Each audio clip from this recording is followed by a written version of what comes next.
Okay, welcome. I'm Jay. Welcome to SmartHelping.com. We're starting a new financial model today, property management business. We're going to figure out how to scale it, the base unit economics. When this is finished, I will end up posting it to the real estate templates bundle for probably $45 one-time fee. This will be the only non-property owning real estate model I've built besides the real estate brokerage template. So that's cool. I like doing new stuff. And remember, you can buy all the financial models and templates and calculators I built for $9.99. We've got over 120 startup financial models in all kinds of different industries. So check it out. SaaS, real estate, a bunch of industry-specific models, joint venture tools, accounting trackers, human resource tools, all sorts of fun stuff. Okay, so let's do a sound check. Get in here. Check. Good. Check. Good. Today will be a research day and starting on the model. Property management business. Live financial modeling, part one.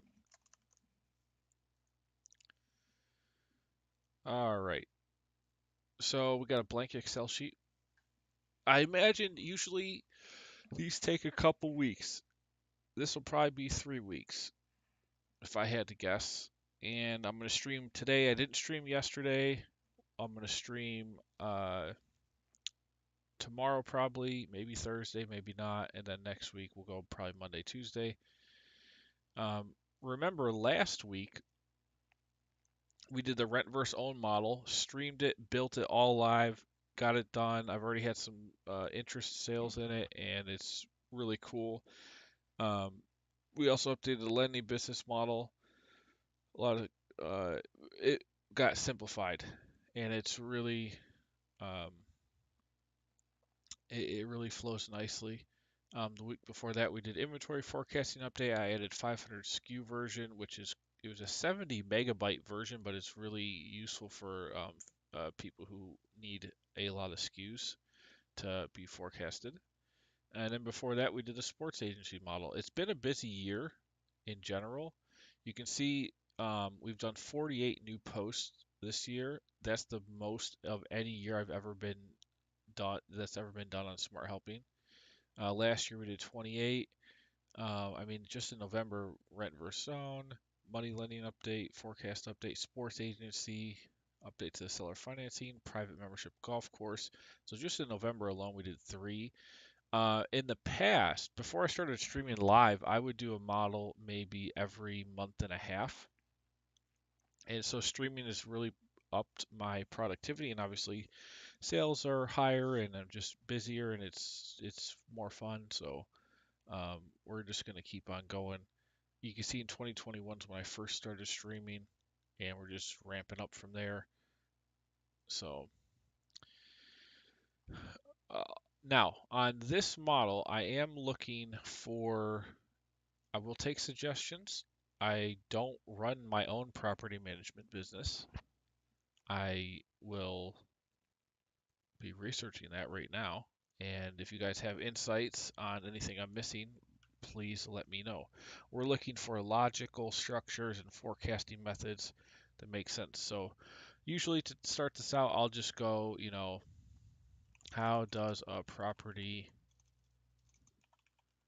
management company work or make money actually?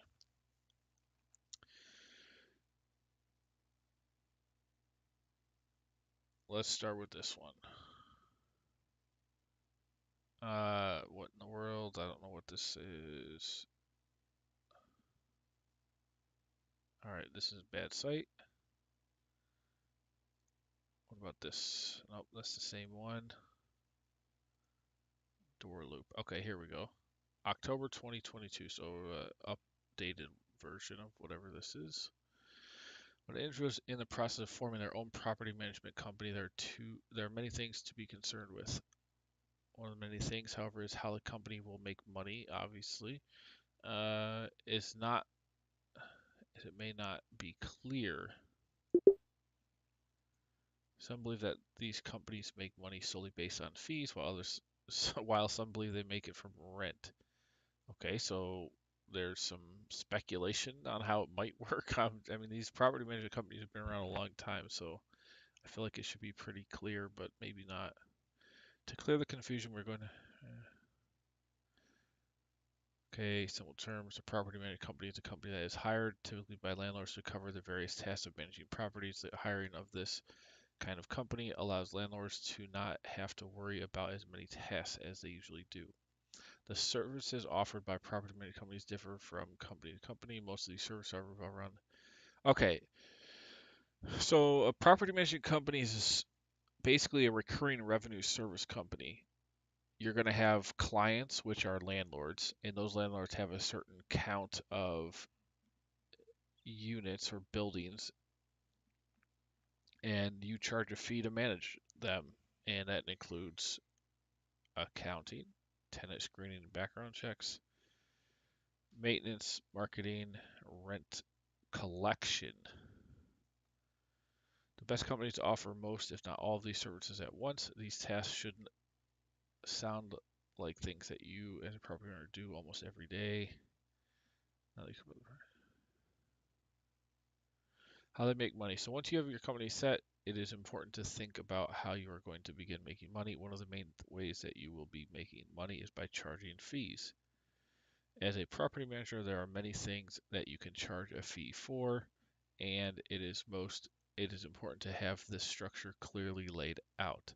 Also called your fee structure, the way that your company charges their client is vital to making money for it. Property managers must have this aspect of their business very secure before entering the market. Okay, so property management fees. A property management fee is any kind of fee that is charged by a property manager to provide any kind of service on the rental property. In the real estate world, there are plethora of fees that management companies charge to service rental properties. Since there are so many different kinds of fees that can be charged to property owners, we will be going over most commonly found ones here in this guide. Okay, great. So what do we got? Of all the fees that exist in the management industry, property management fees are one of the most common. This should be the most obvious fee, as this is what the company is all about, management. These fees are what clients pay every month to ensure that the property is properly maintained and managed throughout the year. These management fees can cover different services depending on the company, but many times the fees cover things like collecting rent, maintenance, property inspections, tenant communication. Different companies can charge for these separately, or they can include them all under one management fee. Typically, they will be included under the management fee to make things faster and easier. All these fees are simple. They factors some examples, right? The type of property, the size, condition, location, services. Yep. So this is what we're going to be modeling. This is kind of the point, is figuring out what you're doing, what it costs to do that, and what you're going to charge for that every month. Once all of these factors are taken into account, property managers can come up with a management fee that will both generate business and profit. One of the options for this fee is to use a flat fee every month. This means that no matter the rent, the property owner or landlord will pay the same management fee every month. This is usually the least popular option. The more favorable option that many property management companies tend to use is the percentage-based fee. Now this is going to be interesting. So percentage-based fee is probably what we're going to do in the model. This means that every month a certain percentage of the rent is collected to cover the management fee.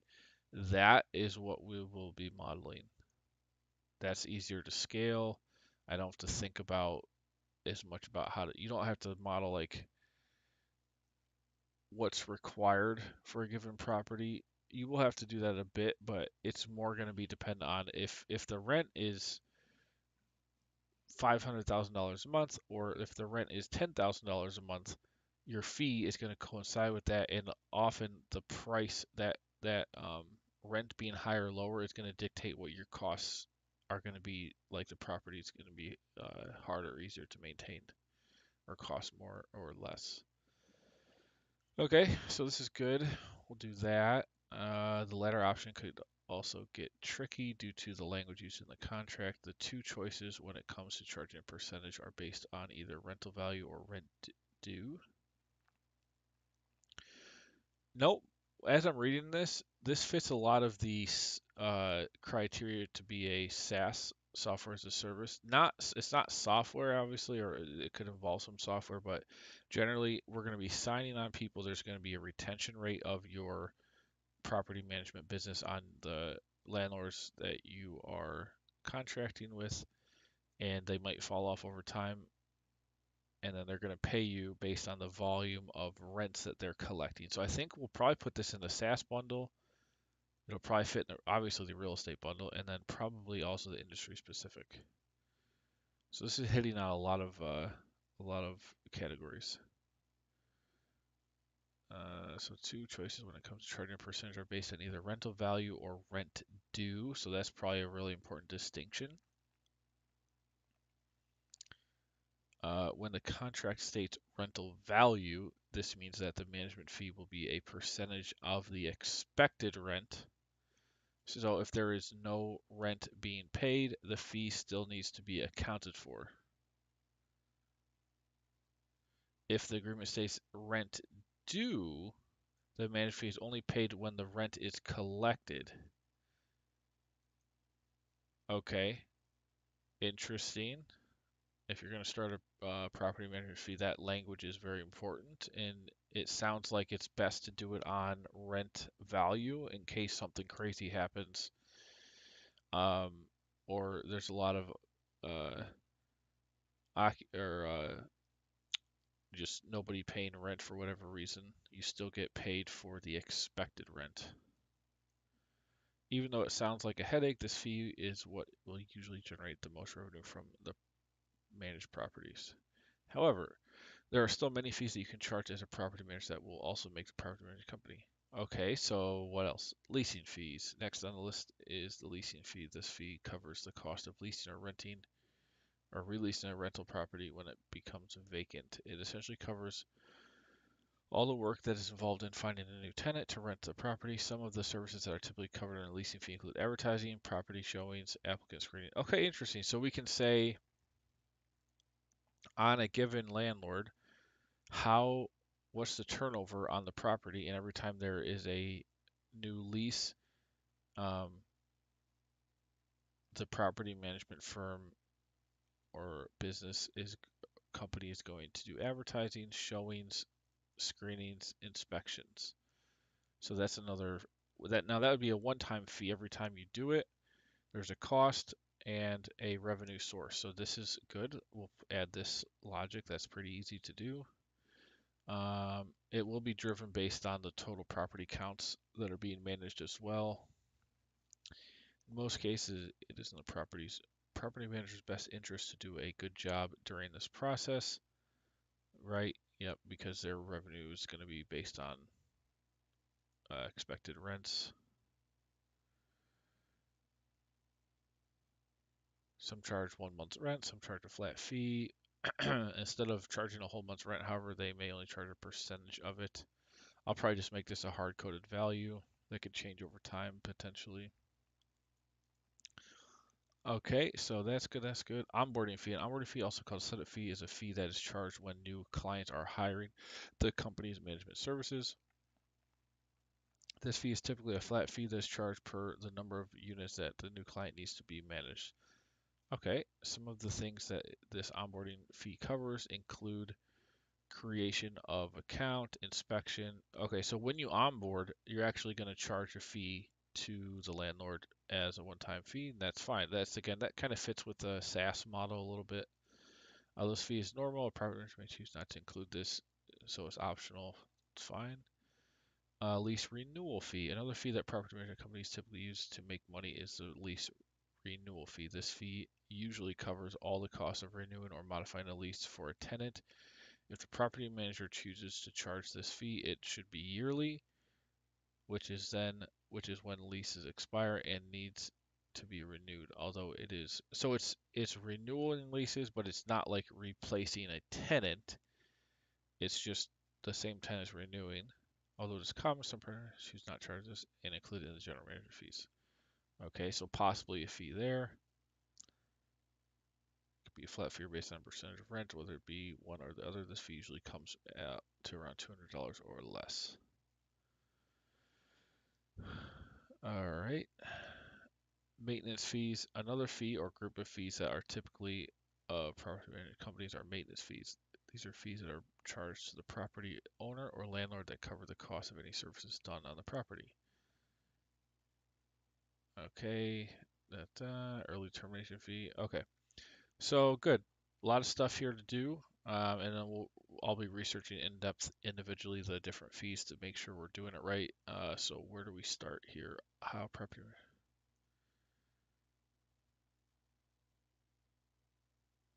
Okay, so what we need to do is look at,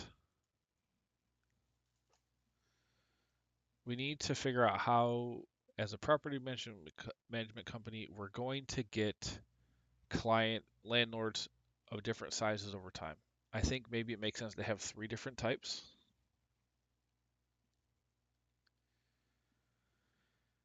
Or, I'm trying to think of the way to make this the most simple but also useful. If we have three different types, it's going to be pretty busy if we have to do retention logic.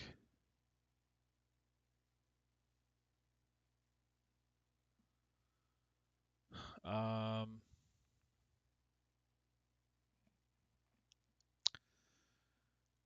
we could say we could do this. Now, this is another way to do recurring revenue from clients. You could say uh, client client count goal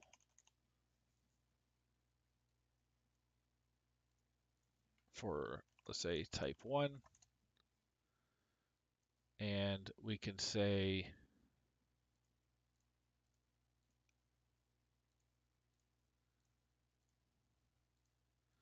let's say your goal is to have, I don't know, within the next 5 years you want to have be managing 50 properties or 50 landlords that have varying units counts of buildings and properties. So 50 is the number here for type 1.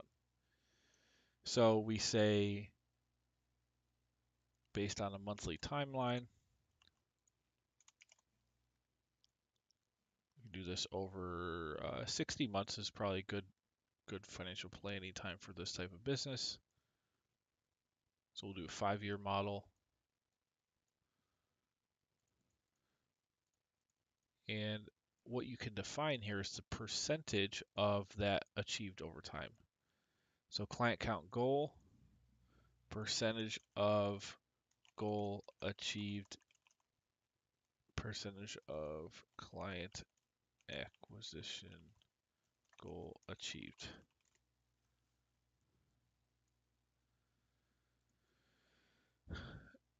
And we say percentage. So let's say you do 5% a month.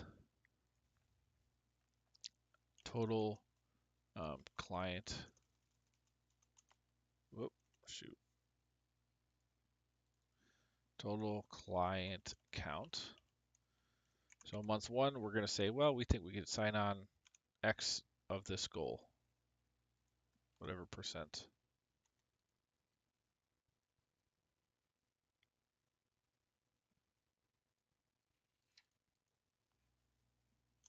This is total clients added, cumulative client count.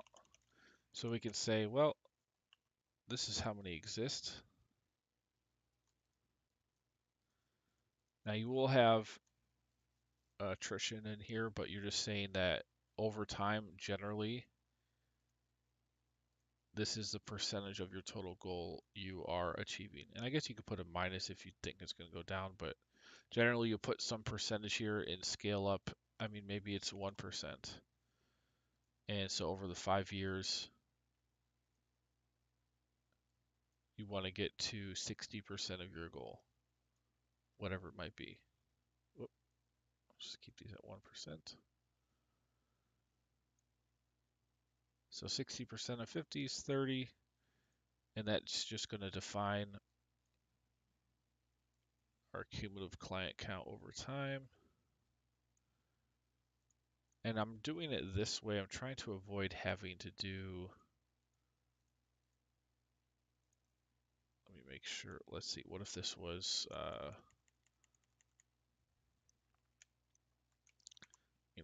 5,000. Okay, good. We have the commas in there. Fine. Okay.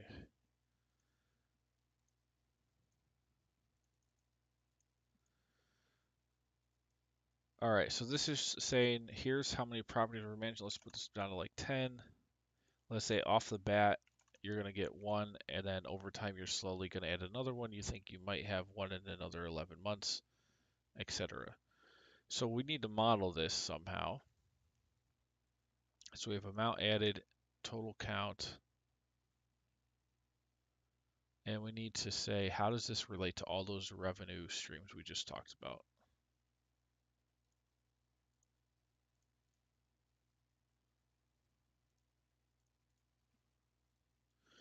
And decimals are fine here. It's just a probability of a number happening, so it can be a decimal. Revenue assumptions.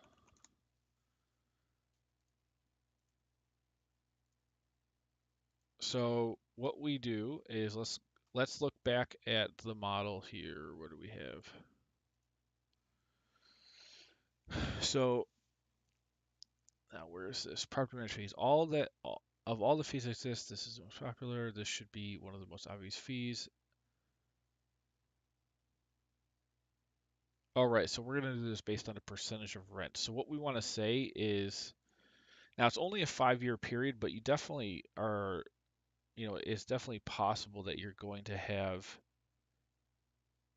rent increasing over that time. So what does that mean? Um, if you sign on a property management company, or if you sign on a landlord, they're going to have some amount of rent they're charging. If you're just going to earn a percentage of that rent, well, in year 3 or 4, whatever that starting amount of rent was, is probably higher in year 4 or 5. So that needs to be taken into account because that's going to drive how much revenue you're making, obviously.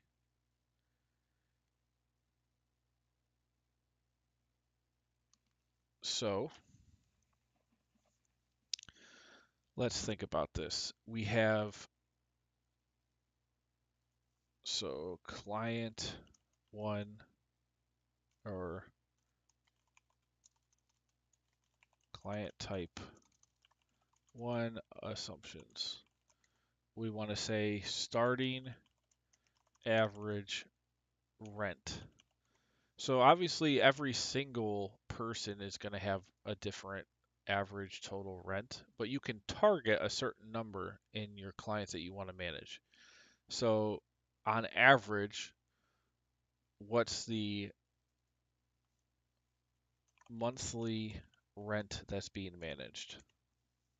Let's say, so you enter that here.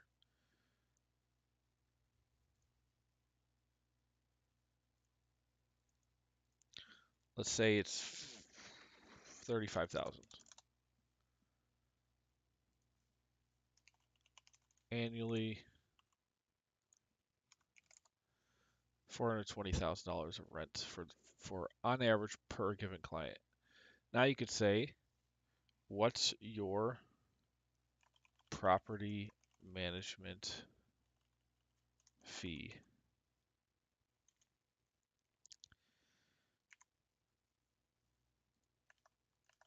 Let's say it's 7%. Now you can see how this is going to get real. We have to compartmentalize every single client and figure out what you're making from them and what it is costing you to provide these management services. So we have the starting rent, the percentage fee. Let's put average annual rent growth.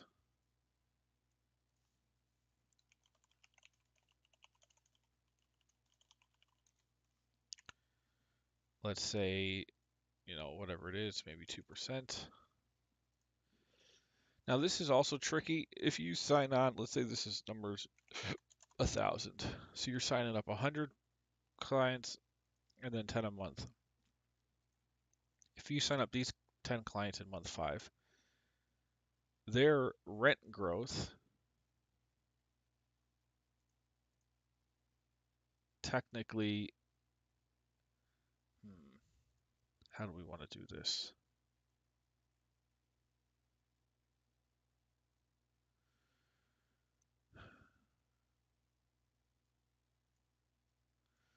We could make this a monthly assumption, starting average rent. So like these clients that were added in month 1, here's their average rent per month. Then in month 2, and it could be the same number the whole time, or it could change over time. But we still need to know the age of each of these.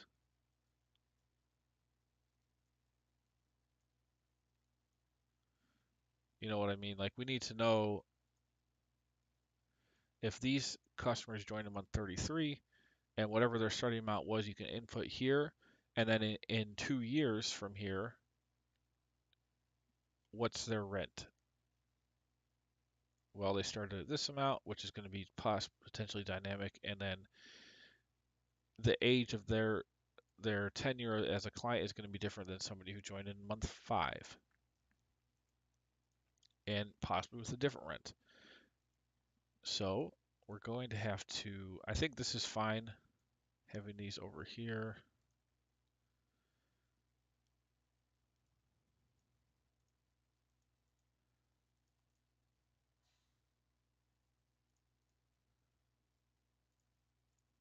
So here's your goal.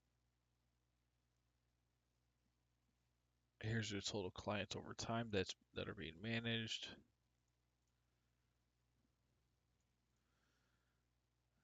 Starting rent, annual rent, we'll have some growth rate. We'll have some management fee that we apply to that. We'll also put a start month. Let's see, we could label this revenue assumptions.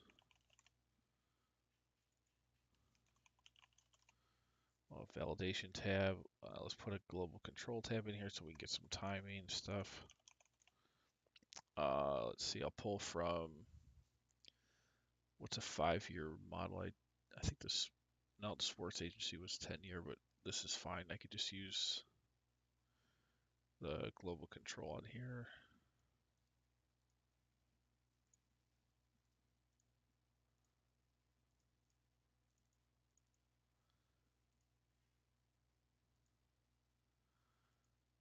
Okay, so we got a launch here. We'll call this, Properties LLC.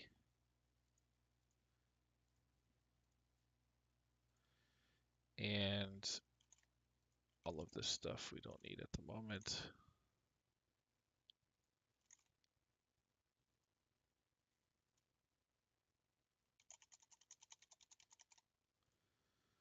All right, launch year 2023. So on all our date selections for all the drop downs we're going to add, this will be the start month. So we put date, year is that, 1/1.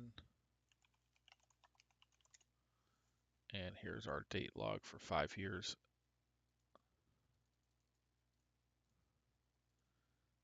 And this is automatically updating if the assumption changes for the launch year. Now, why that's important? Well, we need to have, let's say client type 1 starts at some point in the middle of the year.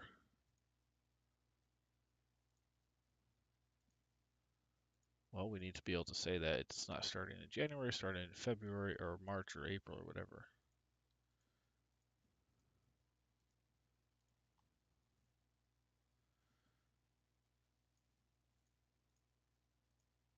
Let's say starts in March.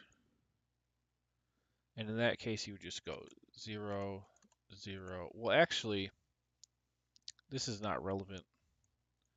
If you're starting in March, you just put 0% because we have this nice thing here, so there's no need for a start month for this. There will be for other stuff, but not for this. Okay, so you can put in your percentage.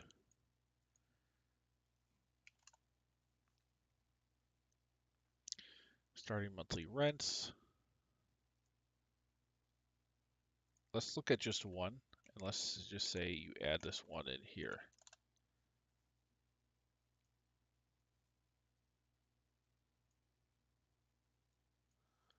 Oh, we also need to do a cumulative percentage.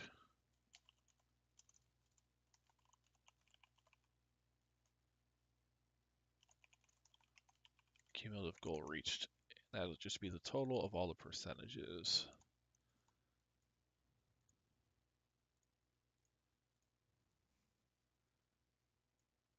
And then there's your sanity check, and which will just be the max value of this whole row should never be over 1.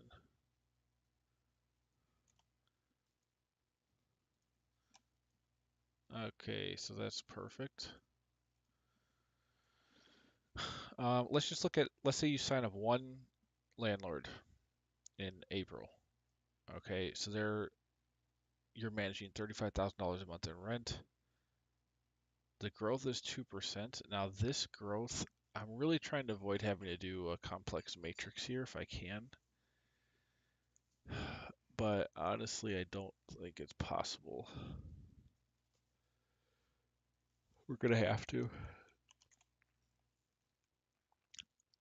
So we just have cohort monthly going down and across. Now, luckily, it's only 60-month forecast, so it's not too bad. But this is, if we want to do this right, we gotta have this, because you can't just assume that rent's never going to grow, and you don't want to have to manually input the rent of each individual cohort over time. It's just not efficient. So we have to calculate the age of each cohort. And to do that, we first need to know if this equals this, then give me the clients added.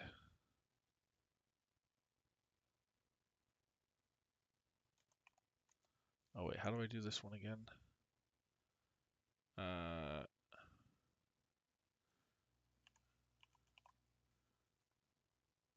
If this equals this, then give me the clients added here.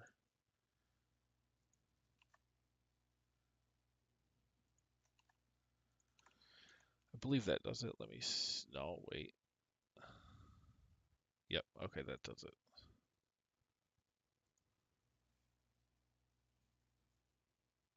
Otherwise, 0. And we can do our fancy formatting with the dash for 0. So there, let's add a couple more. Let's put this to 10. And say you're adding 10% for the first 10 months, and then you're at your goal. Okay? So here, this is showing 1, 1, 1, 1. This is the timing of your acquisition.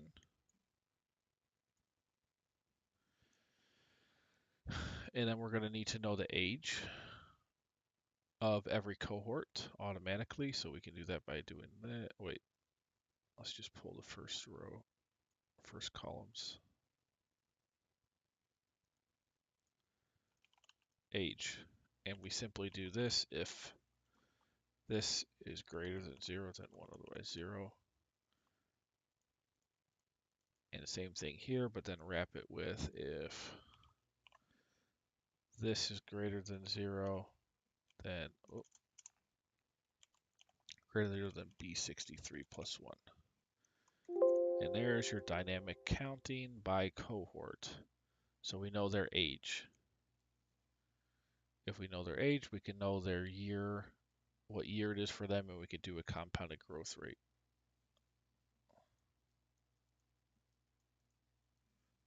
easily by knowing whatever the growth rate is. So we know their ages over time are that.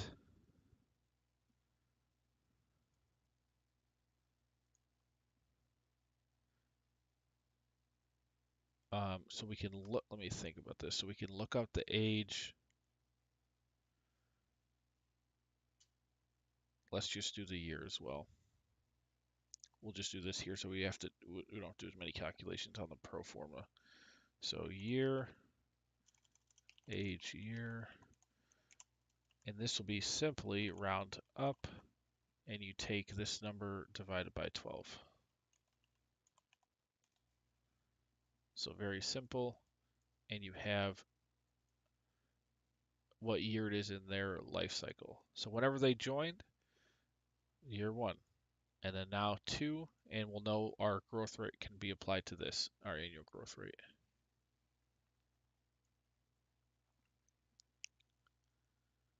And it's a compounded rate, so when we do the calculation, it'll be like, we'll take whatever, we'll do 1 plus this rate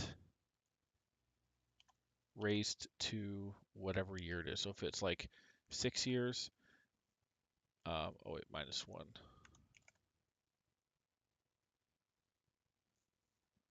No, wait, we can leave the 1 in. So in 6 years, let's say we started at 100. If we compound 100 by 2%, you'll see how this math works. Times 2% plus this. You'll see in 6 periods, so 1, 2, 3, 4, 5, 6. Look at, does this look familiar? Same thing, so you can multiply the starting amount, which will be the starting rent, times this calculation here. And it's the same as doing a compounded growth rate each period by that percentage. So we don't have to do all this. We can just say, okay, what year is it in life cycle? Raise it to do 1 plus the rate raised to that year, multiply by the starting amount, and that's what the rent should be in that year. So that's kind of some fun math we can use with this. Now remember, we'll do the year we get here minus 1, and because the first year is going to be whatever it starts at, so we don't want to raise it to any power, but then this will technically be raised to the 1, 2, etc. Okay, so that's fine, not too bad. We have, what, 60 months worth? We had to do 3 schedules. So then we'll know the rent amount. We're going to have to do another calculation saying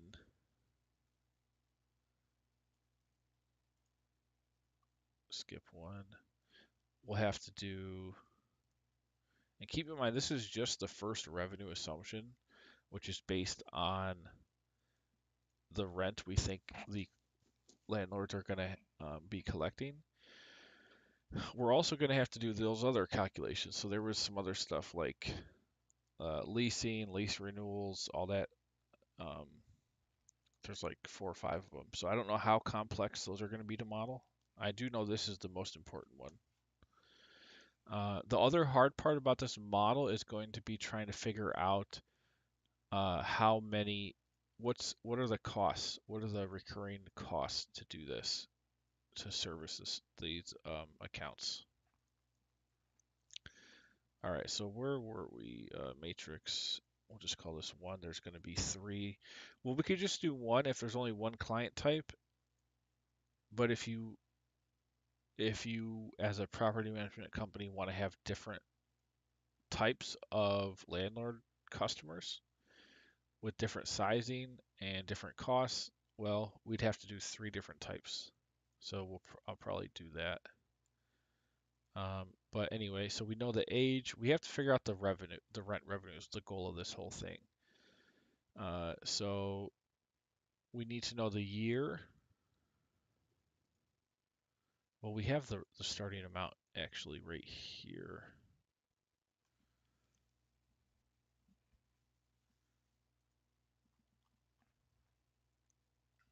We need to know the start month. We need to know the start month. So then we can look up the starting rent amount. So to do that, we simply say if this is greater than 0, then give me the month number.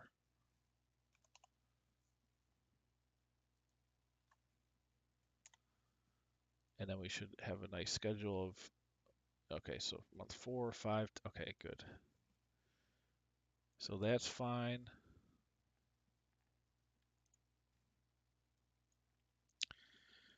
Start month. And I'm doing this so I don't have to do one gigantic calculation in one cell that does all of this at once. I don't want to do that. It's harder to follow. So start month, then we have revenue. So let's see if we can do revenue. It would be equal to index starting revenue amount if this, and we'll have to get the max of this so it can go over time. So the max of that value should match in our lookup the month count. Okay, so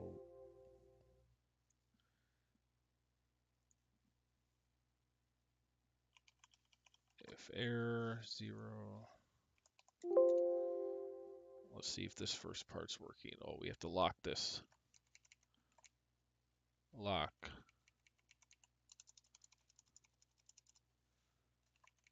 Lock this, but the numbers can drag, and lock this. Now, am I getting the starting month correct?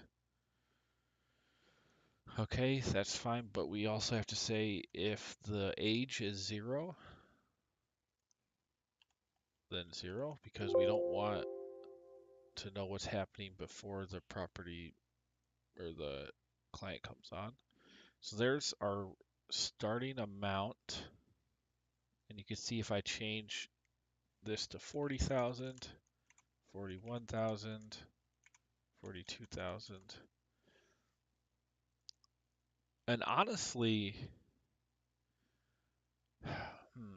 I don't know like how relevant it's going to be to have 3 different client types if you're able to change the rent every month. No, because you might have different management fees for different property types that you want to show, and this is only going to have one management fee input. And same with rent growth. Okay, so this is fine. That's fine. That's fine. Okay, so there is cohort 1 starting at 35,000, cohort 2 starting at 40, 41. Now remember, this is the monthly rent, starting monthly rent. We have not grown it yet, so to grow it, we need to get this final output number and multiply it by the properties added in that cohort, which will just be the max of this row. And one reason why I'm doing each calculation in step is to make sure I can check it that it's doing it correctly. So this is all 1. These will be the same. Let's say we did 20% here and then 0% here. So now we added 2, so 35 times 2 is 70. So that's working. Let's say, what if we did it in month 2 instead?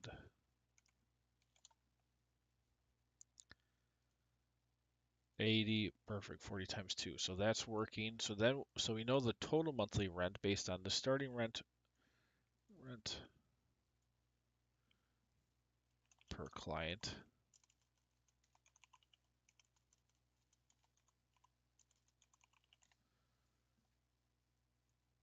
So we define the per client numbers, and then we have the count up here, so we multiply those to get the total monthly rent. And then we just need to grow that over time. So then we say this whole thing needs to be multiplied by 1 plus the rate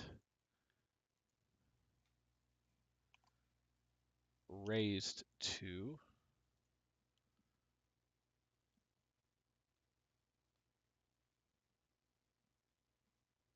this.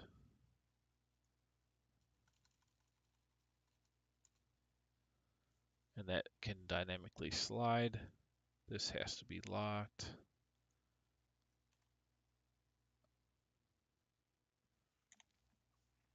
Oh, and then minus 1 because, so 1 plus this raised to this minus 1.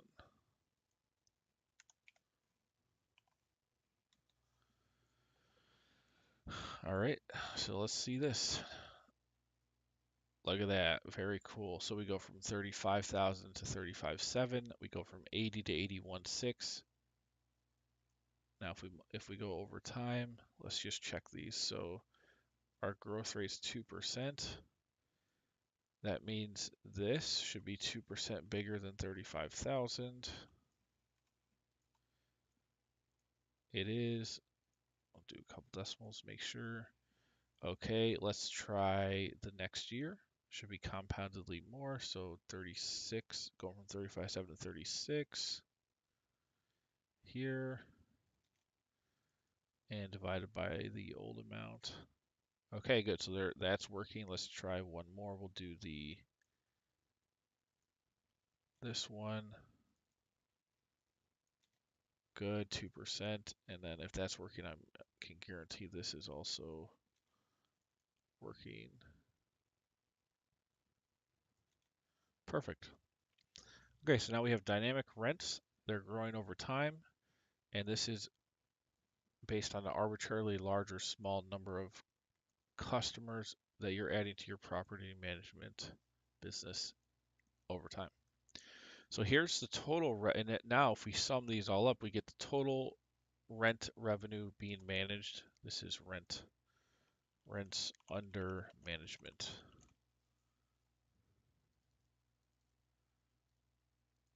Okay. Make sure that's doing all 60 rows. And so this is your rents under management over time.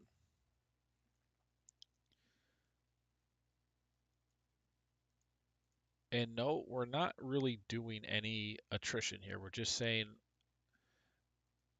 this, if you sign up a customer, they're going to be a customer for the entire time.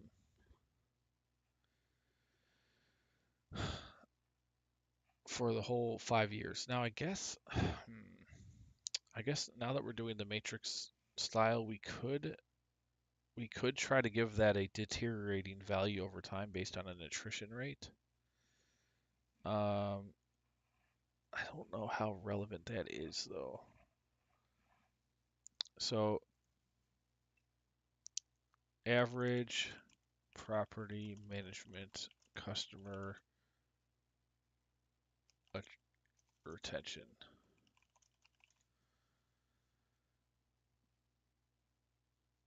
Property management statistics. All right, let's see it. 80% of property managers are tasked with managing or performing building maintenance on top of collecting rent. Okay. 35%. The majority of property managers manage communities of 100 to 500 units. I wonder if we need to put a unit count in here. We could pretty easily by just saying, average unit count per customer. And that could be a rolling number as well. Now the unit count doesn't need to grow. You would simply add on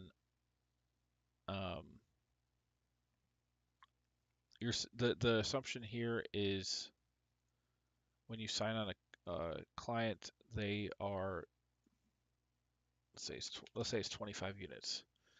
When you sign on this customer, they're 25 units. That never changes. You could say these are your average instead of client. These are your build. This is the average building goal you have, and then put the average units per building. And then if you have more buildings over time, you can just add them with these percentages based on your building goal. Like if there's 500 or whatever. So average unit count per customer. If this is 25, if we put this over here and we could adjust this over time.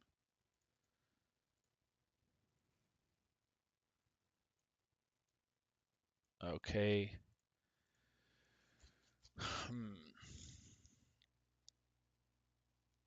Because this customer may, let's see if we can find a retention rate here.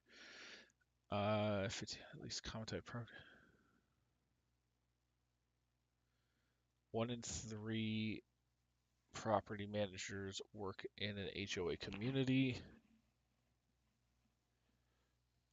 56% of property managers own the building they are managing.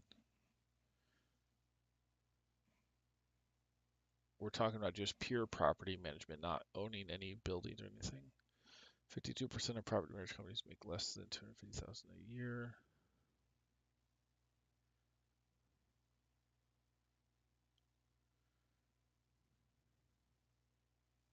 Only 13% of property management companies make more than $1 million a year.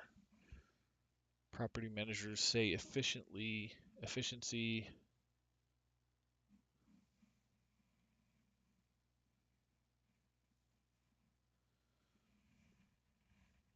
maintenance, and efficiency are hard. 70% of property managers reported portfolio growth.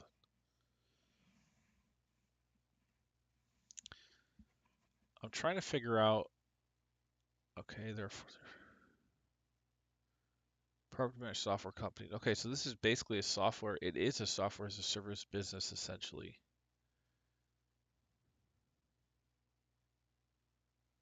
Rent collection, maintenance, automation, community communication.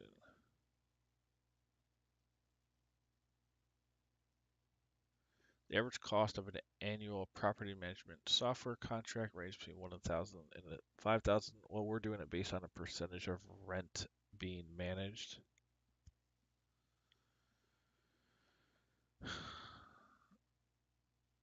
So average of 20,000 a year. Let's look at this. So if we're charging 7% property management fee,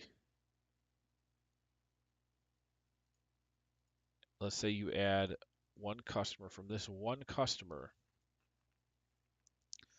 in 12 months, they're doing $420,000. And if you take 7%, that's 29,000. This is saying enterprise property management companies average can be up to 20,000 a year. So that's for enterprise management. Usually the software is between 1 and 5,000. Now again, it's going to depend on the services you're providing. If you're just doing rent collection, maybe your rate is like 1%. In that case, they're at $400,000 a year in rent management, you're making $4,000, and that would be for 25 units. We can also do some calculations like total units under management, all that stuff. So this is saying 1 to 5,000. But if you're doing maintenance and other things, then you're going to have a higher fee because you have a lot of other costs to that. 90% of owners response.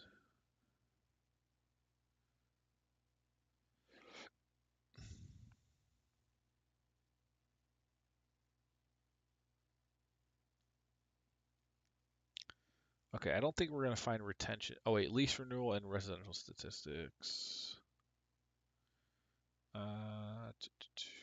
Current rental vacancy is 6%.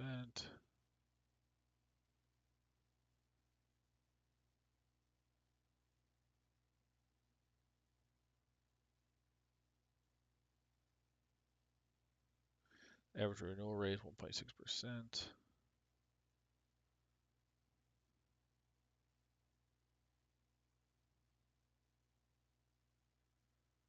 Okay.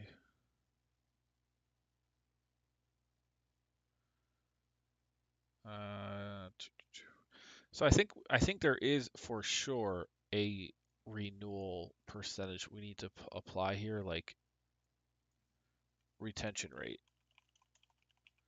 And we need to say we're assuming 12-month contracts. So if you sign on with a property management company, you're going to sign on for at least 12 months. So retention rate per 12 months is going to be what some percentage. Let's say it's 90. That means there's a 90% chance this customer who signed up here is still a customer of your property management company in 12 months. So to do these retentions, it's a little bit tricky. You have to say starting, um, we'll say retention, and then we'll go from month 1 to 12. We're going to make these 24-month periods. And we could say month 1 or period 1 is always 100%.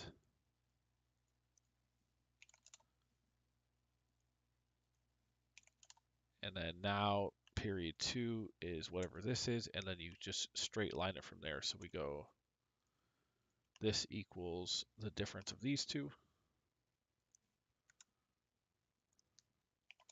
So 10, and then we just say E3 minus that. And then we always do a max, like if your retention was, let's say, 50%, this logic always is going to be 0 or greater. So max of this, or 0. And what that means is just this customer that signed up in period 1, they have a half a chance to sign up in year 2, and then after that, it's likely that they're no longer a customer based on a 50% retention rate. Now, if it's 90, you still have a pretty good chance of them existing after 5 years.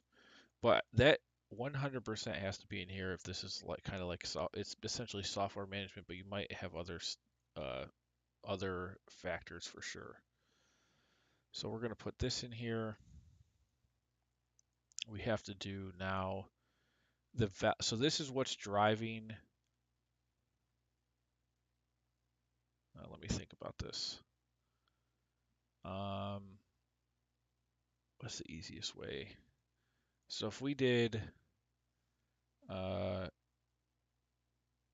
we could just do retention and simply go VLOOKUP the age here, and then we dynamically know how long they've been a client for, and we can apply this rate to get the proper retention. I believe that works. Let's see. So this is locked.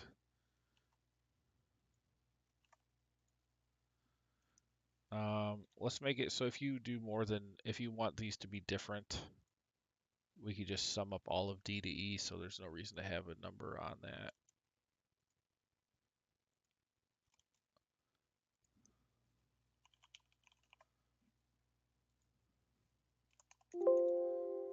Okay, so and there's no sum, that doesn't need to be there.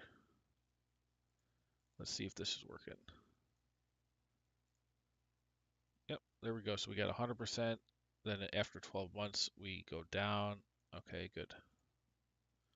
So now we can multiply that percentage. So this is percentage remaining. You just multiply this percentage by whatever value you get. You can multiply it by this. Like each of these could be multiplied by that. You just don't want to double multiply it. Or we could just say, so this is already taking into account the customer count. So we could just multiply this final number by, so this is max rent.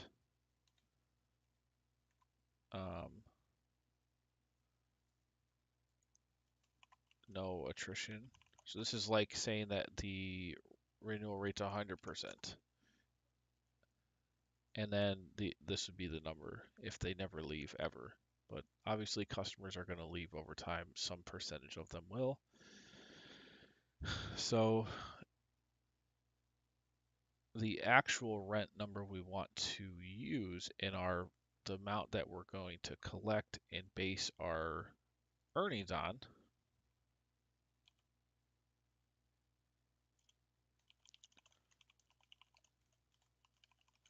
So the rent of existing customers will be this number, this percentage times this. And then we do want to multiply that. So you can see here it's 35, and then on the renewal, your rents are going up. Wait, let's put this back to say 90. On the renewal,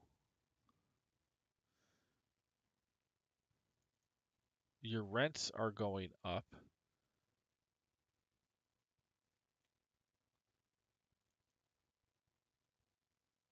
Wait, what? What did hold on, let me check this times that.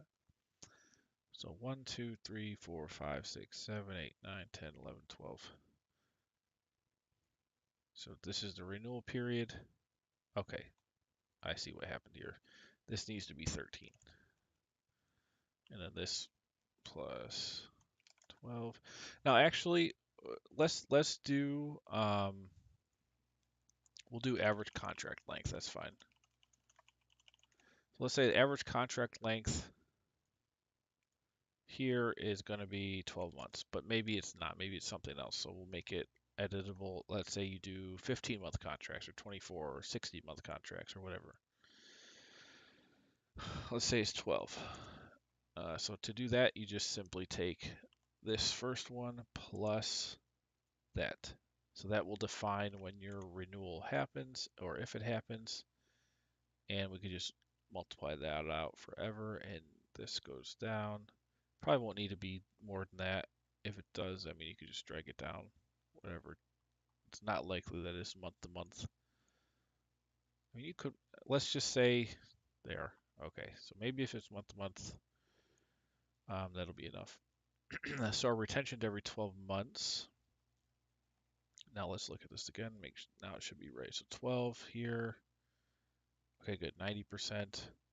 So here you can see the rents are going up a little bit, but we're losing some of our cohort. So the actual value of the rents under management is going down over time for a given cohort.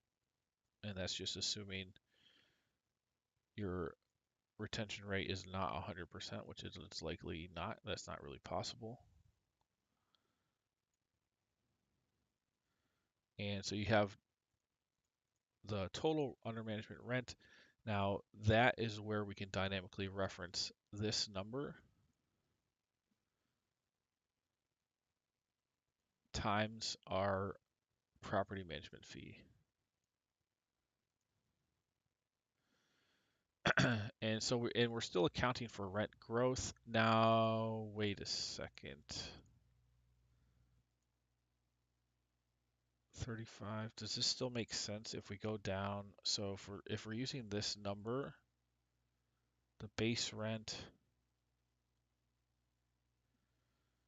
no, I don't think that makes sense. So this is tricky. Um, we can't just take this number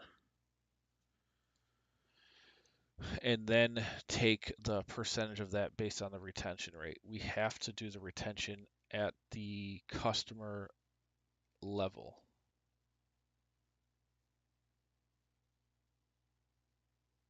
So, and then we can multiply that through. And what I mean by that is this.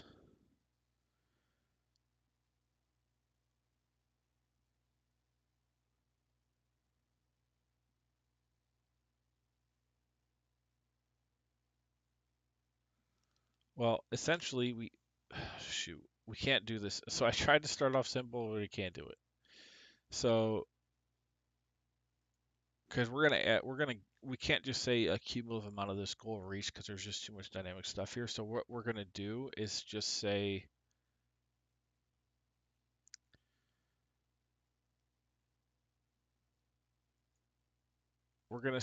annual new client goal. Let's say your annual goal is 100. This now can be more than 100%. What's this calculation saying? It's error. Okay, that's fine.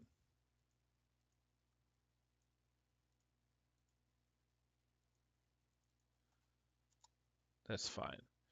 So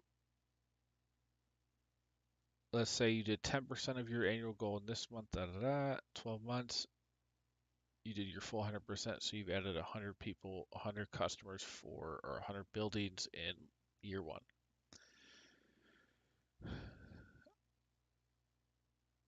Now, added annual added annual how the heck do I word this? The amount of customers you want to add per year, what can we simply call that? Annual customer added goal. So you want to add this many customers in a given year. So whatever you put a percentage here, this is going to do a percentage of that.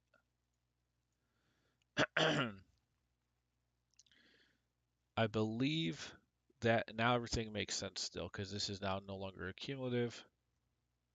This is irrelevant.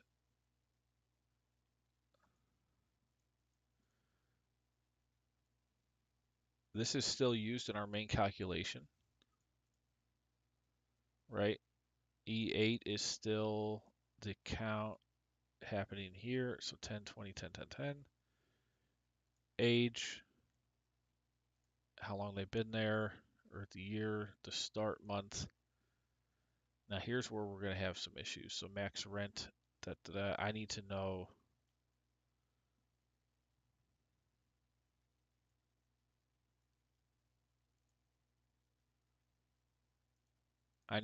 customers remaining. And to do that, I simply take the max of whatever was added. And you'll see why this is got to be done like this in a second. Take the total amount, multiplied by our retention logic that we just did here.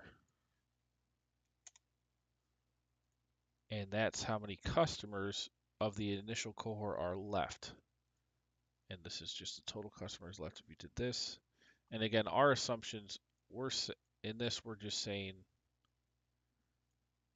we're adding all of our customers in year one and never adding a customer again, which is not realistic, but I'm just so we can see what's happening.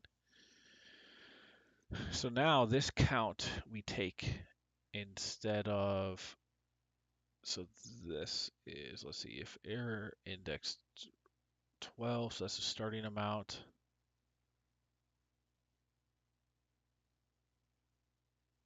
Now we don't want the max of B2 to 12. We want actually to multiply this by the existing customers left. So, which would be here.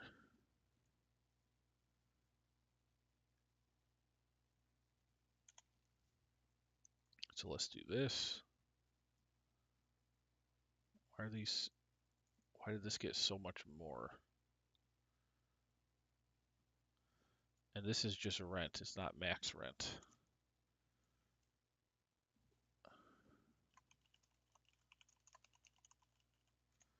Rent under management.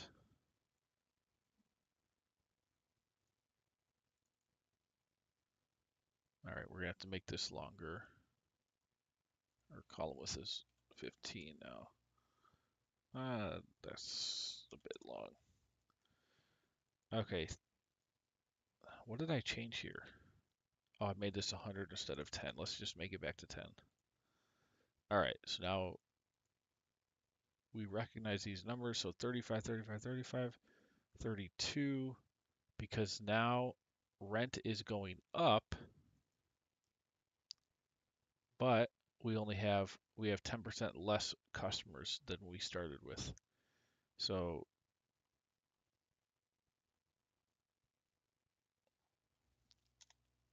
if we do this math, we could say we started with 1.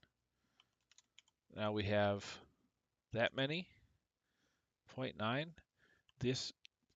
The rent that these guys are paying is going to be, so let's say you have zero point 0.9 customers, or if it was 100, you'd have 90 customers paying the starting amount, which was 35,000 for this cohort. So 31.5, and this should be going up by 2%. So 32,130, is that what we see here? Yes, 32,130. Okay, so this looks like it's working just fine.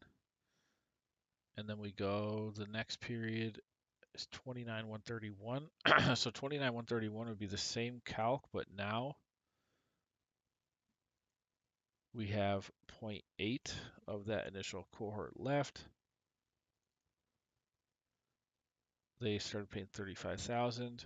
So it's that times the rent growth factor, which is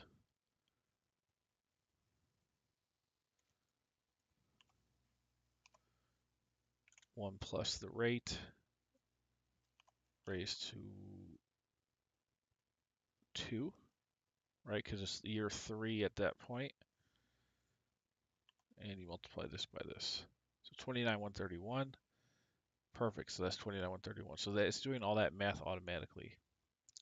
So this is the actual rent under management. We now don't need this extra. This is no longer required here. Delete this. So there's your customers remaining. Okay, retention, that's good.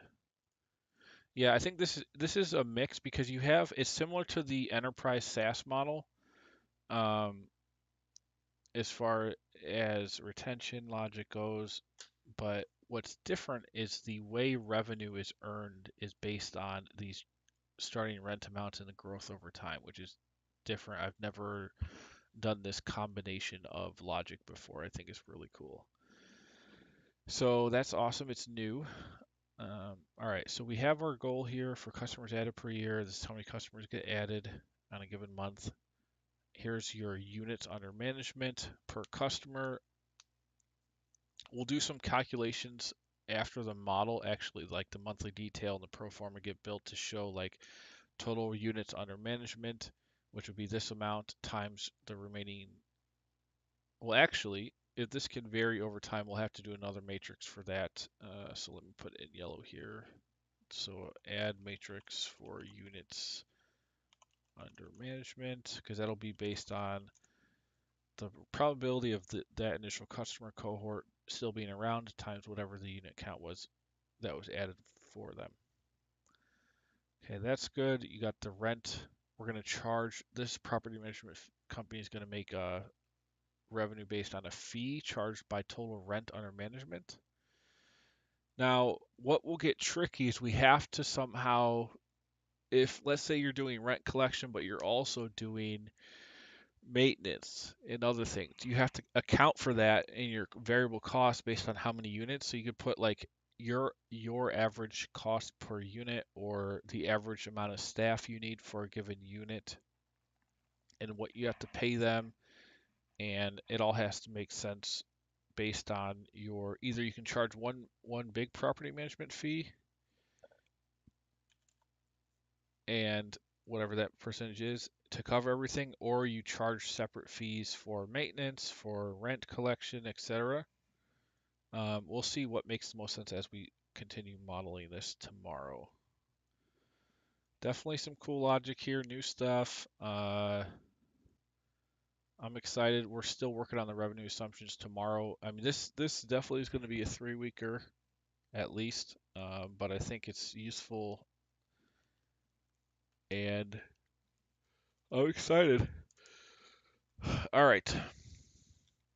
Don't forget, if you want to support me ongoing, check out more models at smarthelping.com. The template, the property management company, we are going to put that, it's going to be in the SaaS bundle category. It'll be in the real estate category, obviously, in the industry specific category when I'm done.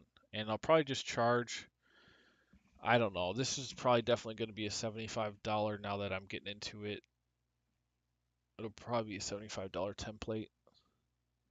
Um, I'll list it there. I'll list it in all the bundles when it's done. But yeah, we'll keep working on it tomorrow. Uh, Probably maybe Thursday as well. I don't know. And remember, you can buy all the spreadsheets I've ever built at smarthelping.com for $9.99. I've done models, similar rigor in building all these different industry-based models. So you can check it out. Lots of value here if you use Excel or Google Sheets or need to do forecasting. There's a lot of value here.